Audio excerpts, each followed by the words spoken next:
கிறிஸ்துவுக்குள் பிரியமானவர்களே, ஆண்டவராக இயேசு கிறிஸ்துவின் இனிமையான நாமத்திலே உங்கள் எல்லாருக்கும் என்னுடைய புத்தாண்டு நல்வாழ்த்துக்களை தெரிவித்துக் கொள்கிறேன். போன வருடம் முழுவதும் இந்த ஊழியத்தை மிகவும் சிறப்பாக நடத்தி தந்த ஏசப்பாவுக்கு உள்ளத்தின் ஆழத்திலிருந்து என் நன்றிகளை தெரிவித்துக் கொள்கிறேன். எமது ஊழியத்தை ஜபத்தினாலும் காணிக்கையினாலும் தாங்கி உதவின ஒவ்வொரு தனிப்பட்ட நபர்களுக்காகவும் குடும்பங்களுக்காகவே நன்றியை தெரிவித்துக் கொள்கிறேன்.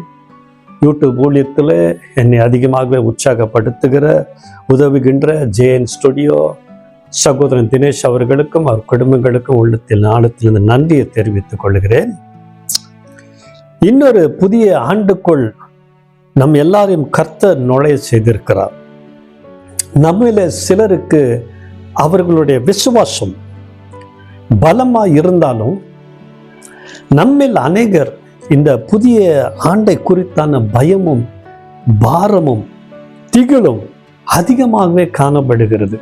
காரணம், போன ஆண்டில் சந்தித்த சூறாவளிகள், துன்பங்கள், துக்கங்கள், துயரங்கள், இழப்புகள், தோல்விகள் எல்லாவற்றுக்கு மேலாக அநேக நேரங்களில் சமாதானத்தின் சந்தோஷத்தையும் இழந்து நாம் பாதிக்கப்பட்டுள்ளவர்களாய் காணப்படுகிறோம். நம் பாதிக்கப்பட்டுள்ள தனிப்பட்ட வாழ்க்கை, குடும்ப வாழ்க்கை, பாதிக்கப்பட்டுள்ள வியாபாரம், பாதிக்கப்பட்டுள்ள பொருளாதார வீழ்ச்சி, இவைகள் எல்லாம் இந்த ஆண்டில கர்த்தர் மாற்றுவாரா என்ற ஒரு யோசனை. போன ஆண்டு நம்முடைய வாழ்க்கையில எவ்வளவாய் நாம் ஜெபித்திருக்கலாம், எவ்வளவாய் நாம் எதிர்பார்த்திருக்கலாம். அப்படிப்பட்ட காரியங்கள் ஒருவேளை இந்த புதிய ஆண்டில கர்த்தர் என்னுடைய குடும்பத்தில் செய்ய மாட்டாரா? என்னுடைய பிள்ளைகளுக்கு திருமணம் ஆகாதா? என்னுடைய பிள்ளைகளுடைய படிப்பு ஆசீர்வாதமாய் மாறாதா? நாங்கள் வைத்திருக்கிற நிலத்திலே கர்த்தர் தேவைகளை சந்தித்து வீடுகளை கட்ட உதவி செய்வாரா? என்னுடைய பிள்ளைகளுக்கு கர்த்தர் பாதுகாப்பு கொடுப்பாரா?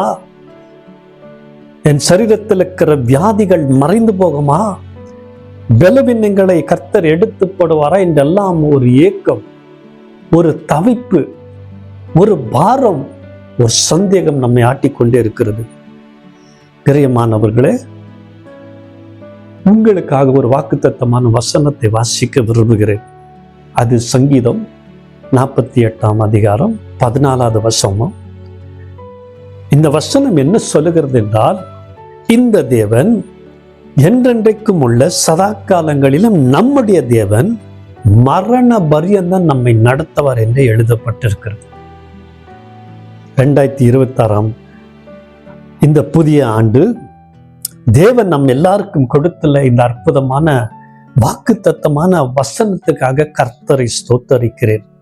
இந்த வசனத்துல ஆழமான பொருள், இந்த தேவன், திஸ் காட் அப்படித்தான் ஆங்கிலத்துல பதிவு செய்யப்பட்டிருக்கிறது. இந்த தேவன், தானியேல் 7ஆம் அதிகாரத்தை வாசிக்கும் போது அவன் ஒரு தரிசனத்தை பார்க்கும் போது தன்னுடைய அனுபவத்துல சொல்றான், ஒரு சிங்காசனத்தை பார்த்தேன், நீண்ட ஆயுசுள்ளவர் அதில் வீற்றிருந்தார், அவருக்கு வயது கிடையாது, அவரே ஆரம்பிக்கிறவர், அவரே முடிக்கிறவர், ஆனால் அவருக்கோ முடிவு கிடையாது என்று அழகாக பதிவு செய்து வச்சிருக்கிறார். இந்த தேவன் யார்? நம்முடைய தேவன் யார்? அவர் சூரியனை படைத்தவர், சந்திரனை படைத்தவர், நட்சத்திரங்களை எல்லாம் படைத்து பேர் சொல்லி அழைக்கிறவர், வானத்தில் உள்ள எல்லா மகத்துவங்களை சிருஷ்டித்தவர், பூமியை சிருஷ்டித்தவர், பூமியில மனிதனுக்கு சுவாசிக்க காற்று, குடிக்க தண்ணீர், மனுஷனை சந்தோஷப்படுத்த பூமியில அநேக விதமான ஆகாரங்களை விளையச் செய்கிறவர். அவர் சர்வ வல்லமை உள்ள தேவன் என்றே வேதம் திட்டவட்டமாக சொல்லுகிறது. எல்லா சிருஷ்டிகளும், எல்லா சிருஷ்டிப்புகளும், நன்றாக கவனிங்கள், தேவனை பணிந்து ஆராதிக்கின்றன. வானத்தின் கீழே பூமியின் மேலே அவருடைய நாமம் அதிசயமானது.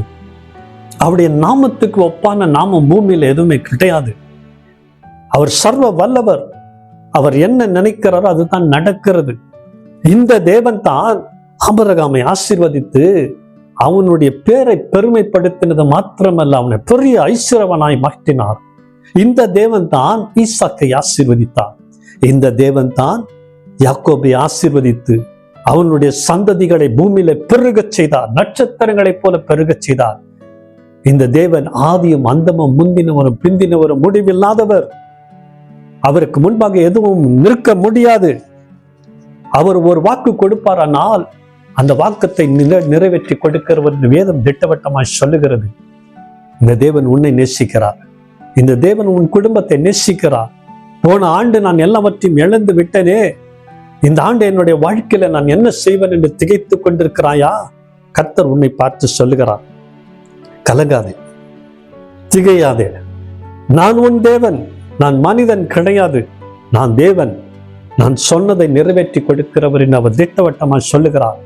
அவர் உன்னை வெட்கப்படுத்த விட மாட்டார், உன்னை கைவிட மாட்டார். வானிலும் பூமியிலும் அவருக்கு ஒப்பான நாமம் எதுவுமே கிடையாது.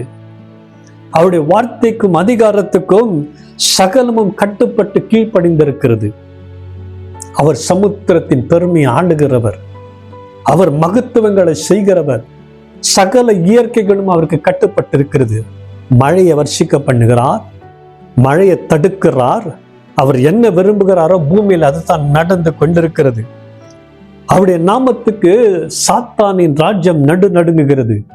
பாதாளம் அவருடைய நாமத்தை கேட்டால் நடுங்குகிறது. மரணம் அவரை தடுக்க முடியாது.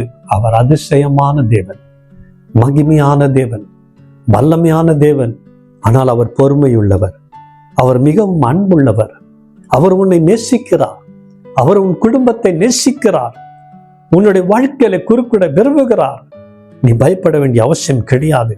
யோவேல் 2:26 சொல்லுகிறது, என் ஜனங்கள் வெட்கப்பட்டு போவதில்லை என்று. கர்த்தர் உன்னை வெட்கப்படுத்த விட மாட்டார். கர்த்தர் உன்னை கைவிட மாட்டார். கர்த்தர் உன்னை ஒதுக்கி தள்ள மாட்டார். போன ஆண்டு நீ செய்த ஜபங்களுக்கு இந்த ஆண்டு கர்த்தர் நிச்சயமாக உனக்கு பலன் கொடுப்பார். அதனுடைய பதிலை நீ பார்க்க போகிறார். ஏசாயா 46:3 என்ன சொல்லுகிறது என்றால், யாக்கோபின் சந்ததியாரே, இஸ்ரவேல் சந்ததியில் மீதியாக சகல ஜனங்களே, எனக்கு செவி கொடுங்கள். தாயின் வயிற்றில் தோன்றினது முதல் உங்களை ஏந்தி தாயின் கர்ப்பத்தில் உற்பத்தியானது முதல் உங்களை தாங்கினேன். உங்கள் முதிர் வயது வரைக்கும் நான் அப்படி செய்து வந்தேன். இனி மட்டும் நான் உங்களை தாங்குவேன். நான் அப்படி செய்து வந்தேன், இனிமேலும் நான் ஏந்துவேன், நான் சுமப்பேன், நான் தப்புவிப்பேன் என்ற கர்த்தர் உங்களை பார்த்து இந்த நாளிலே சொல்லுகிறார். இந்த வசனத்தம் அதிசயமான வாக்குத்தத்தம் நிறைந்த வசனம். தேவ ஜனங்களை உற்சாகப்படுத்தக்கூடிய இந்த வசனம், தேவ ஜனங்களை எழுப்பக்கூடிய இந்த வசனம். ஒருவேளை நீ பலவீனத்திலே, வியாதியிலே, சரீரம் ஒடுங்கி போய் இந்த பிரசங்கத்தை கேட்டுக்கொண்டிருக்கலாம். ஒருவேளை எனக்கு வயது முதிர்ந்தாகிவிட்டதே, நான் கைவிடப்பட்ட நிலைமையில அல்லது ஒதுக்கப்பட்ட நிலைமையில இருக்கிறேன் என்று யோசித்துக் கொண்டிருக்கலாம். ஆண்டவர் என்ன சொல்றார்னா, உன்னை உருவாக்கினவர் அல்லது உன்னை படைத்தவர் நான், உன்னை தெரிந்து கொண்டவர் நான், உன்னை பிரித்தெடுத்தவர் நான், உனக்கு ரட்சிப்பை கொடுத்தவர் நான், உனக்கு அபிஷேகத்தை கொடுத்தவர் நான், உனக்கு நித்திய வாழ்வின் சந்தோஷத்தையும் சமாதானத்தை கொடுத்தவர் நான். உனக்காக நான் காத்திருக்கிறேன். உனக்காக நான் எல்லாவற்றையும் இந்த பூமியில செய்து வைத்திருக்கிறேன். பிரியமானவர்களே, ஆண்டவர் உங்களை பார்த்து சொல்லுகிறார், இந்த புதிய ஆண்டில அவருடைய சமூகம் உங்களுக்கு முன்பாக கடந்து போகிறது. உங்களுக்காக அவர் யுத்தம் செய்ய போகிறார். உங்களுக்காக அவர் வாதாட போடுகிறார். உங்களை யாரெல்லாம் போன ஆண்டு கேவலப்படுத்தினார்களோ, போன ஆண்டு யாரெல்லாம் உங்களை ஒதுக்கினார்களோ, இந்த ஆண்டு கர்த்தர் அவர்கள் மத்தியிலே அவர்களுக்கு முன்பாக உங்களை உயர்த்த போகிறார். அவர்களுக்கு முன்பாக பந்தி ஆயத்தப்படுத்தி உங்களை உயர்த்த போகிறார். உங்களை ஆசீர்வதிக்க போகிறார். அதற்காகத்தான் உங்கள் மேல் வைத்த அன்பினாலே இன்றைக்கு வரைக்கும் ஜீவனோடு வைத்திருக்கிறார். பிரியமானவர்களே, நீங்கள் கலங்க வேண்டிய அவசியம் கிடையாது. இந்த வசனம் என்ன சொல்லுது தெரியுமா? நான் உன்னை கடைசி வரை நடத்துவேன், தாங்குவேன், தப்புவிப்பேன், உன்னை கைவிடாதிருப்பேன் என்றே கர்த்தர் வாக்கு கொடுக்கிறார். இது மனிதனுடைய வாக்கு கிடையாது. வானத்தை பூமி உண்டாக்கின கர்த்தர் கொடுக்கிற வாக்கு தத்துவம்.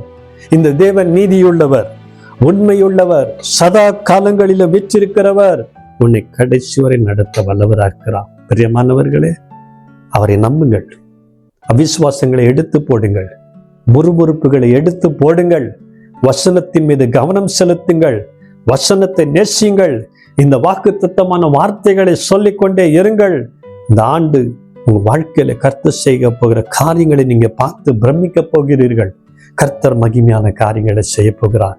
பிரியமானவர்களே, நீங்கள் இருக்கிற இடத்துல உங்கள் கண்களை மூடுவீர்களானால் ஒரே ஒரு நிமிடம் நான் உங்களுக்காக ஜெபிக்க போகிறேன். இரக்கமுள்ள பிதாவே, 2026ஆம் ஆண்டு இந்த புதிய ஆண்டில நாங்கள் நுழையும்படியாய் நீர் எங்களுக்கு கொடுத்த இந்த மகா பெரிய கிருபை இரக்கத்துக்காக நன்றி செலுத்துகிறேன்ப்பா. ஆண்டவரே, இந்த வசனத்தை கேட்டு கொண்டிருந்த அன்பான பிள்ளைகளுடைய வாழ்க்கையை நினைத்து பாருங்க. போன ஆண்டுகள் அவர்கள் பட்ட பாடுகள், அவர்கள் பட்ட கஷ்டங்கள், மனவேதனைகள், துக்கங்கள், துயரங்கள் எல்லாவற்றையும் நீர் அறிவீரப்பா. ஆண்டவரே, அவர்கள் வெட்கப்பட்ட நேரங்கள், வெட்கப்பட்ட சூழ்நிலைகள் எல்லாவற்றையும் நீர் அறிவீர். ஆண்டவரே, இந்த ஆண்டு கர்த்தாவே, அவருடைய வெட்கத்துக்கு பதிலாக அவர்களுக்கு நீர் மகிமையான கிரீடத்தை சூட்டுங்க. ஆண்டவரே, அவர்களுடைய வாழ்க்கையில காணப்படுகிற இருள்களை மாற்றிப்படுங்க, துக்கங்களை எடுத்து படுங்க, அவைகளை சந்தோஷமாய் மாற்றிப்படுங்கப்பா. நம்பிக்கையற்று விசுவாசத்தை இழந்து, ஆண்டவரே, இந்த ஆண்டு எப்படி இருக்கும், என்னுடைய குடும்பம் எப்படி இருக்கும், என்னுடைய வியாபாரம் எப்படி இருக்கும், என்னுடைய பிள்ளைகளுடைய எதிர்காலமோ படிப்போ எப்படி இருக்கிறோம், என் குடும்பத்தில் பிள்ளைகளுக்கு திருமணம் நடக்காதா என்று ஏங்கி தவிக்கிற பிள்ளைகளுக்காக ஜெபிக்கிறேன். ஆண்டவரே, இன்றும் நீர் அற்புதங்களை செய்கிறவர், இன்றும் ஆண்டவரே நீர் ஜெபத்துக்கு பதில் கொடுக்கிறவர், அடைக்கப்பட்ட கதவுகளை திறந்து கொடுக்கிறவர், உங்களுடைய பிள்ளைகளுக்காக நீர் யுத்தம் செய்கிறவர், உங்களுடைய பிள்ளைகளுக்காக நீர் வாதாடுகிறவர். என் ஜனங்கள் வெட்கப்பட்டு போவதில் என்று சொல்லுகிறீரே, அந்த வசனத்தின்படி இந்த ஆண்டு உங்களுடைய பிள்ளைகள் வெட்கப்பட்டு போகக்கூடாது. ஆண்டவரை இழந்து போன எல்லாவற்றையும் ஆண்டவரே தாவீது பெற்றுக்கொண்டு சந்தோஷத்தோடு வந்தது போல ராஜா, இவர்கள் இழந்து போன காரியங்கள் எல்லாம் இந்த ஆண்டு பெற்றுக்கொள்ளட்டும் ஐயா. தாவீதை போல சந்தோஷப்படட்டும் ஆண்டவரே. கர்த்தாவே, உமக்கு மகிமை கொண்டு வரட்டும் ஆண்டவரே. சின்ன பிள்ளைகள் ஆண்டவரே, டீனேஜ் பிள்ளைகள், வாலிப பிள்ளைகள், திருமணமானவர்கள், குடும்பத்தில் இருக்கிற பெற்றோர்கள், வயதானவர்கள் எல்லாரையும் மனதார வாழ்த்தி ஆசீர்வதிக்கிறேன். இவர்களுக்கு எல்லாம் நீர் வைத்திருக்கிறதை கொட்டி கொடுங்கப்பா. இவர்களுக்கு என்ன நியமிச்சிருக்கிறீங்களோ இந்த ஆண்டு கொடுத்துருங்கப்பா. என்ன நீங்க ஆண்டவரே வாக்கு பண்ணிருக்கிறீங்களோ அதெல்லாம் கொடுத்துருங்க ஆண்டவரே. அது நீ செய்ய போகிறபடியால் நன்றி. இந்த பிள்ளைகள் எல்லாம் நீ சாட்சியா எழுப்ப போகிறபடியால் நன்றி. இந்த பிள்ளைகள் குடும்பங்கள் எல்லாம் நீர் ஆசீர்வதிக்க போகிறபடியால் நன்றி ராஜா. உங்களுடைய நாமத்தை நீர் மகிமைப்படுத்த போகிறபடியால் நன்றி. மனதார வாழ்க்கை ஆசீர்வதிக்கிறேன். எங்கு போனாலும் உங்களுடைய சமூகம் இவர்களுக்கு முன்பாக கடந்து போகட்டும். பாதுகாப்பை கொடுங்க. மறைவான கண்ணிகள், ஆபத்துகள், விபத்துகள், நிந்தைகள், ஆமானுகள், மனுஷனுடைய சூழ்ச்சிகள், ஆண்டவரே சூன்யங்கள், மந்திரங்கள் எல்லாவற்றுக்கும் விலக்கி காத்துறச்சா. இந்த பிள்ளைகளை சாட்சியா நிறுத்துங்க. இரத்த கோட்டைக்குள்ள மூடி மறைத்து கொள்ளுங்கப்பா. அப்படி செய்ய போகிறபடியா நன்றி. உங்களுடைய நாமத்தினை மகிமைப்படுத்தப்படுகிறான். நன்றி ஆண்டவரே. துதி கனம் மகிமை எல்லாம் உமக்கு செலுத்துகிறேன். மறத இயேசுவின் நாமத்தில் வேண்டிக் கொள்ளுகிறேன். ஜீவனுள்ள பிதாவே, ஆமென். God bless you. கர்த்தர் உங்கள் ஒவ்வொருவரையும் ஆசீர்வதிக்கட்டும்.